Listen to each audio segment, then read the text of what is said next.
Back to the new Zman Be'ez Hashem. Shkoyach.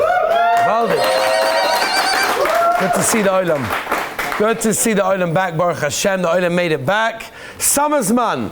What a beautiful Zman. What an incredible Zman. I want to start with a very simple idea. We have over here a Gavaldige Mitzvah. A Gavaldige Mitzvah. We started it the second night of Pesach.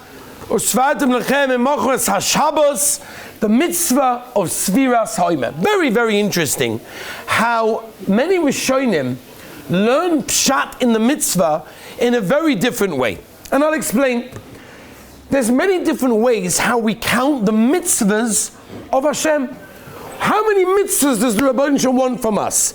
How many commandments are there for us to fulfill? So there are some Rishonim, the Maramshik, for example, amongst others, that the Maramshik learns that the mitzvah of Sefiras ha'omer is mitzvah Shin Zayin. If you make the cheshbon, out of all the mitzvahs, there's a count, there's a number. Zog the Maramshik. Which number is Sefiras ha'omer? Which number on the list? Zog the Maramshik, mitzvah Shin Zayin. As I state in the Maramshik. Which rabbis say, you know what that means, Lafi that cheshbon?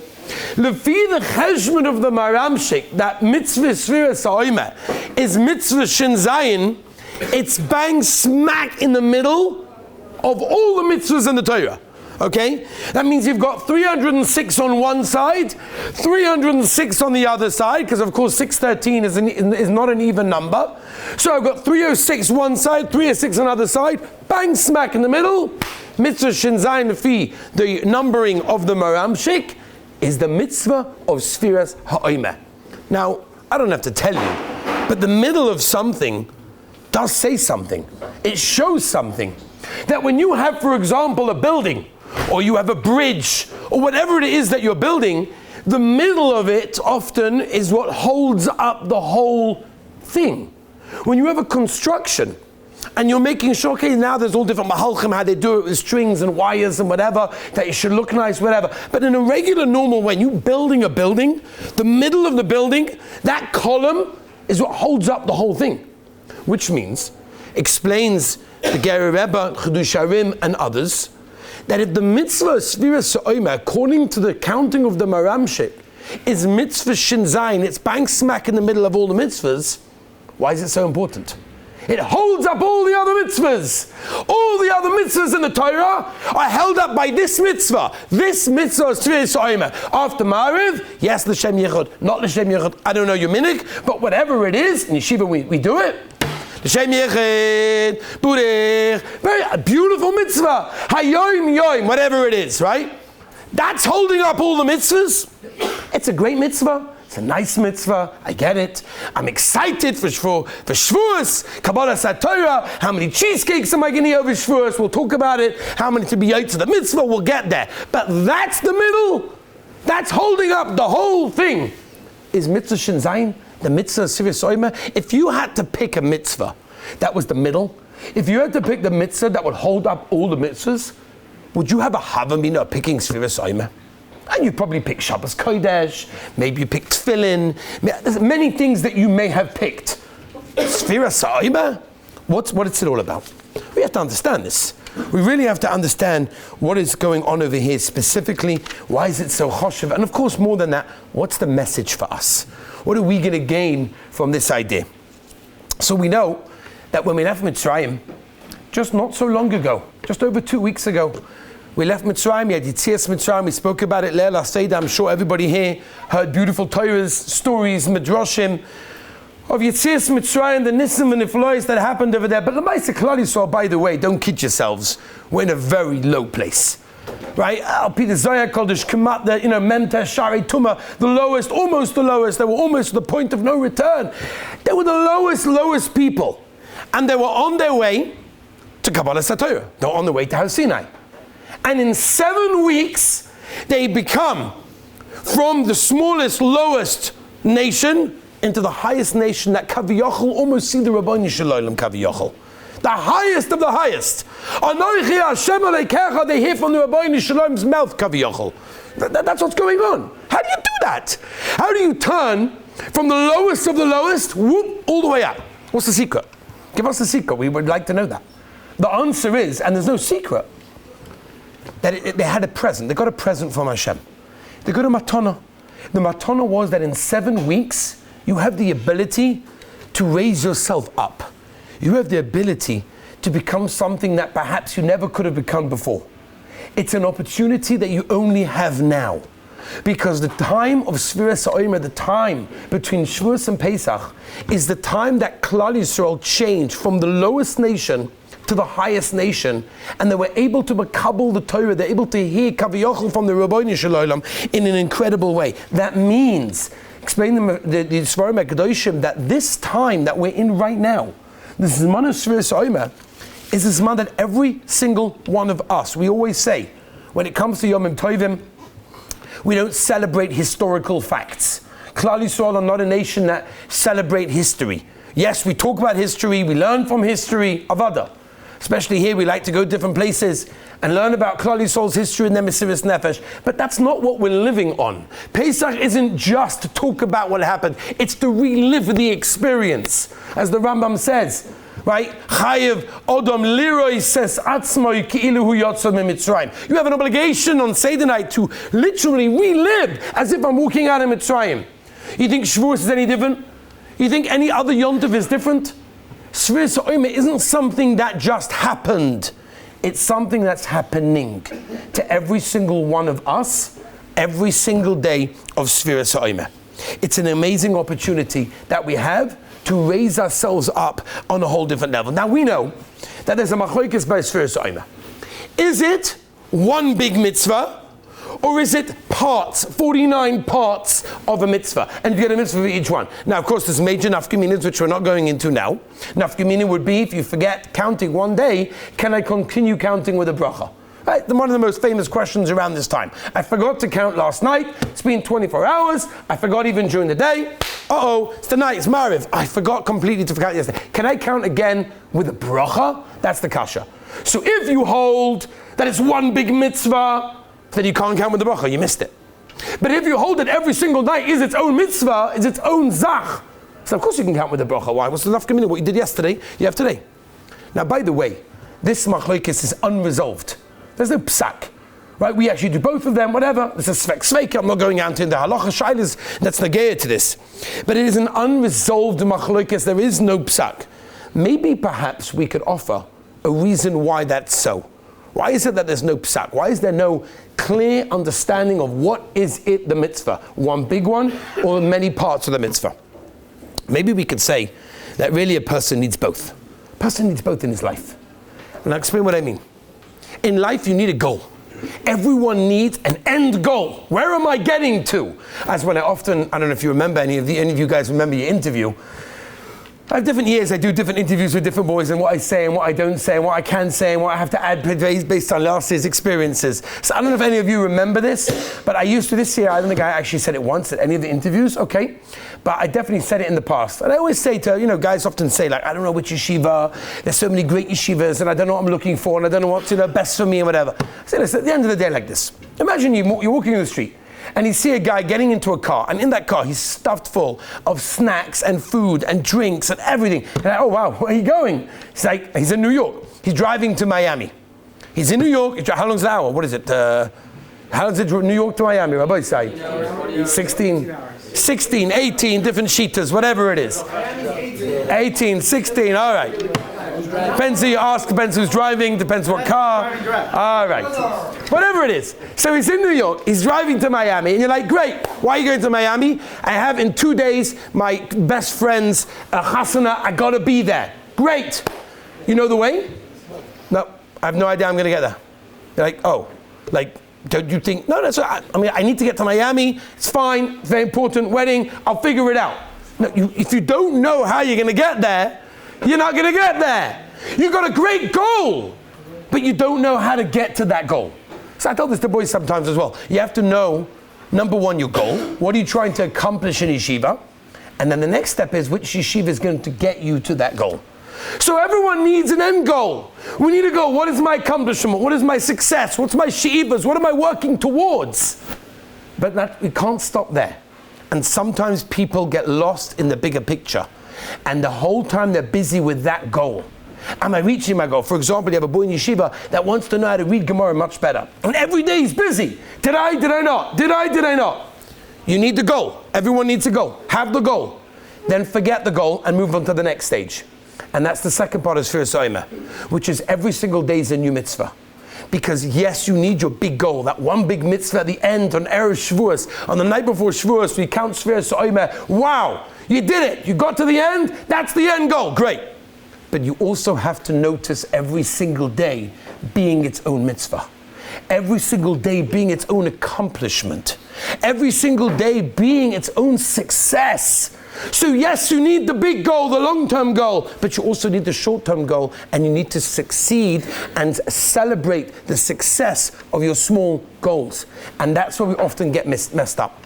We're busy with the bigger goal, and we get lost in the bigger picture.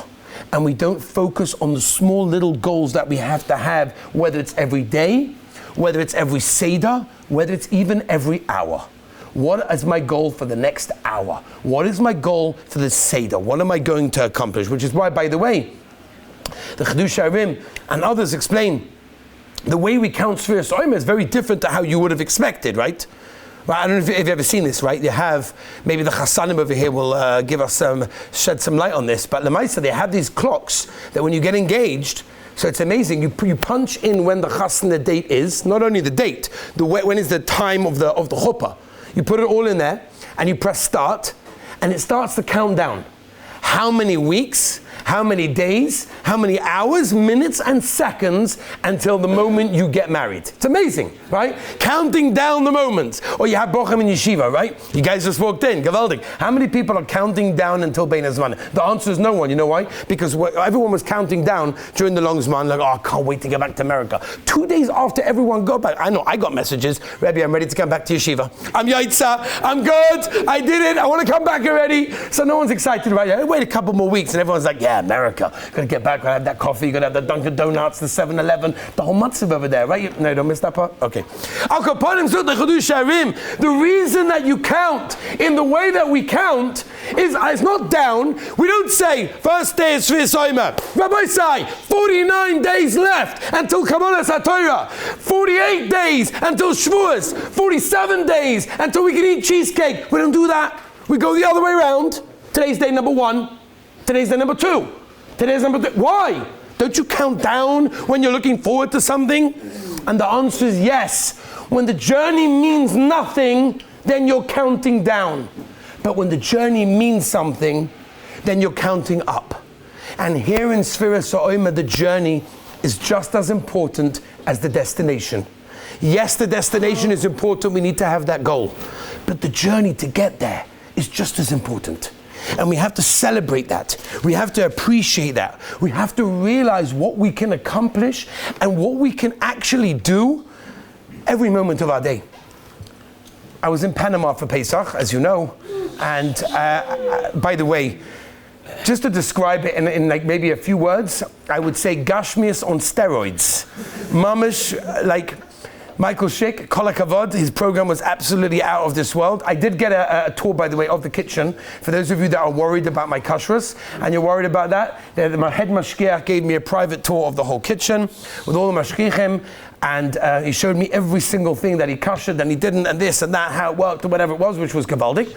But Al Kaponim, I thought like America has like, you know, America's Gashmias, because it's America, right? It's America. Then you walk into Michael Schick's Pesach program for Pesach in Panama. Oh my gosh, Rabbi Sai. What can I tell you? It's not even in America, right?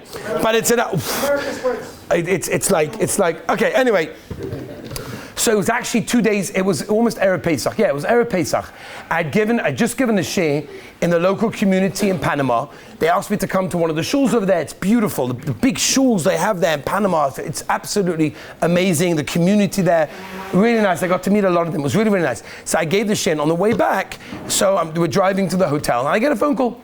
And this phone call, I expected it to last maybe 3-4 minutes. It lasted for an hour and a half, which I didn't really have that time, but whatever. You'll understand why I answered it. This was, the phone call came in from a woman. She'd been, I guess, emotionally abused by her parents as a child. She got married and then was emotionally abused by her husband. She got divorced. She now lives at home with her parents, completely not religious, and I'm the only person in the world that knows that, because everybody thinks she's a really from Beis Yaakov girl, and she dresses that way and she acts that way, but she's completely not religious whatsoever. And cutting down to the main point of the conversation, she wanted to know one thing. And my chashash, why I stayed on the line for so long, is because I really was choshesh that she was thinking of committing suicide. Like I could sense something in the conversation that she was ready to end her life. I said, I cannot get off this phone call. There were things going on. I cannot get off this phone call. I was coming down there, people ask, I said, I have to speak.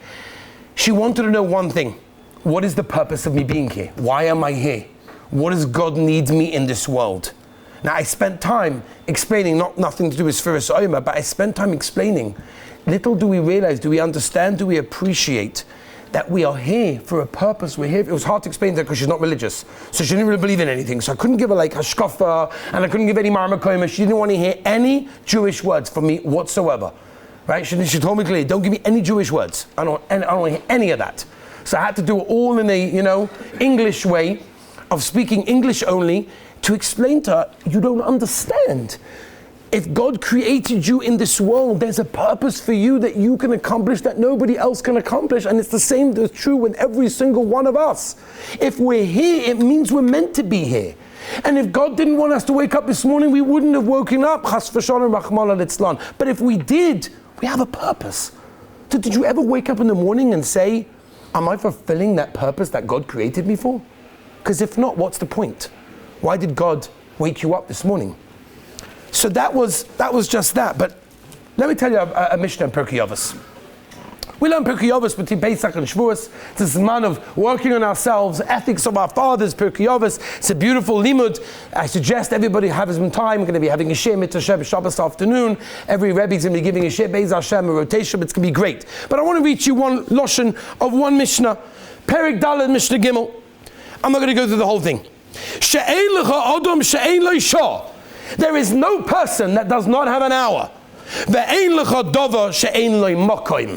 And there is no item that doesn't have a place. That means every created item has a place. But every human being has a time. Every single human being has a time, says Ben Azai in this Mishnah. There is no person that doesn't have a shah, that doesn't have his moment when he can shine, his moment when he can accomplish, when he can do. People often say, got lots of time to kill. I got plenty of time to kill. Rosh Yeshiva Rav Shaimi Zatzal used to give a shmooze. It was a very simple shmooze. There was very, very, very no talking about it. It was just a very simple shmooze. He looked at his watch and he would say, time. That was the whole speech. Why? Because he wanted to give the chashivas of time. The greatest and most expensive and best commodity that you can have in this world is time. That's Sefiras Omer. The message of Sefiras Omer is our time. And as Chazal tell us in Gemara Avodah Zorah Daf Yud, Yesh koina olama b'shah achas, v'yesh koina olama b'kama shonim. Some people could be koina their whole world in one moment, and some in many years. It all depends how you utilize your time.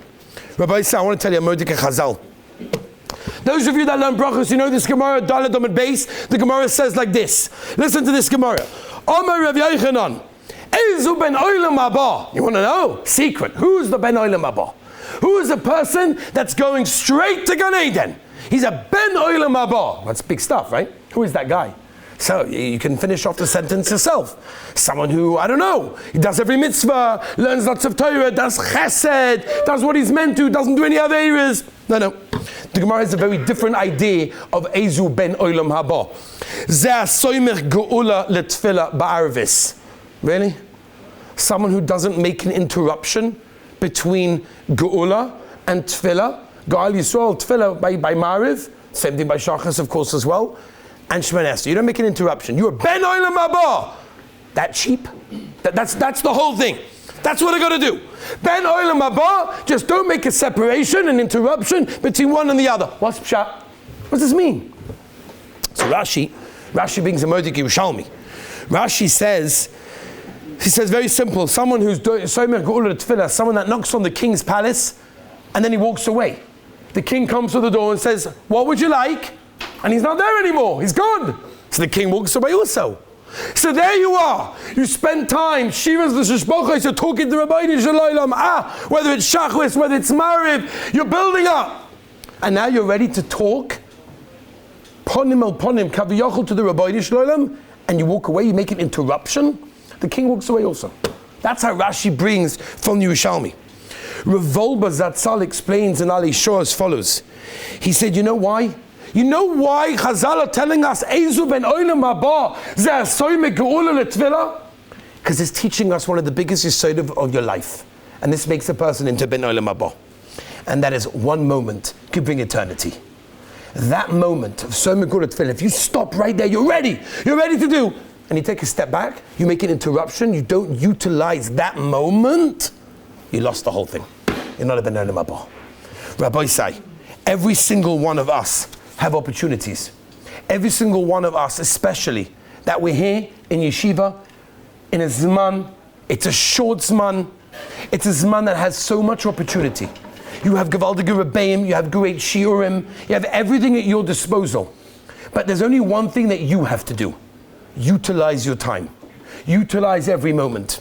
I'm going to end with this. Last Shabbos, as you know, I found myself in London. It wasn't on the plan. I was meant to travel to America for 2 chasnas, Baruch Hashem, of 2 talmidim of the yeshiva, which I went afterwards. But I had to fly to London because my father was very, very not well, and he needed to have an emergency open heart surgery, a bypass, and I wanted to be there Shabbos with him. I wanted to spend Shabbos with him in the hospital, so I did. And I have to tell you, it was probably one of the most unique Shabbosim that I had, apart from obviously spending Shabbos with many, many shilas of opening electric doors and all sorts of shilas that you have to get to when you're in a hospital for Shabbos. But even without that, I was in an area called St. John's Wood, for anyone that's familiar with England or London. St. John's Wood, a place, I don't think I've ever been there in my life, definitely not spent a Shabbos there before. Anywhere I've spent a Shabbos is in Golders Green in the Heimischer community, Stamford Hill, whatever, but not anywhere like that. And it was a completely new experience. You walk in the streets, you don't see Shabbos. You know, you used to go to Yerushalayim or Kodesh, you go to Lakewood, you see Shabbos, you feel Shabbos. You don't feel Shabbos. There's cars all over the place, buses, goyim, everyone's on their phone. It was a very different experience. It's something to appreciate when you walk on the streets and you feel Shabbos. It adds to Kedusha Shabbos. But one thing I saw on the streets there was I saw this advert, tons of posters for the London Marathon. Right, so it was just last week, the London Marathon. This London Marathon, apparently it's an every year thing, it's 26 miles, takes about 2 hours, about 8,000 people approximately every single year run, mostly won by Americans and not English people for some interesting reason, I don't know why, but that's just the Metzias. But Al Kaponim, there's signs everywhere for these things. So I found out afterwards, one of the rabbis that I ate with was telling me a story about one of the people who participated in the London Marathon. And they were very excited because it's a whole thing. There's run. People take different times. Some people take 2 hours, 20 minutes. Some people take 3 hours. Some people take 2 hours and 16 minutes each one, whatever. The idea is to win. It is a race. And, those that win get something, whatever it is. And he told me that there was one year that somebody ran through the end, the finish line. And when they ran through, there was no one else around. They're like, yes, I won. And they're like, sorry to break this to you, but you're about 25 minutes after, most people have already made it through. You didn't win anything. So the person said, no, you made a big mistake. You're right, I didn't win the marathon. But last year I timed myself. And last year it took me 2 hours and 45 minutes to do and complete the marathon. This year I did it in 2 hours and 25 minutes. For me, that's called winning. And Rabbi say, you know what a message that is? The message is for us and every single one of us. That's our job. And that's why Sefiras is such an important mitzvah. Yes, you need that big goal at the end. But every single day is its own mitzvah. Every day is its own accomplishment. Every hour, every Seder, every Mishnah, every Sifin Shulchan Aruch, anything that you can do is an accomplishment. Rabbi say, utilize every moment of your time. Sefiras is the middle of all mitzvahs. It holds up everything else. You know why?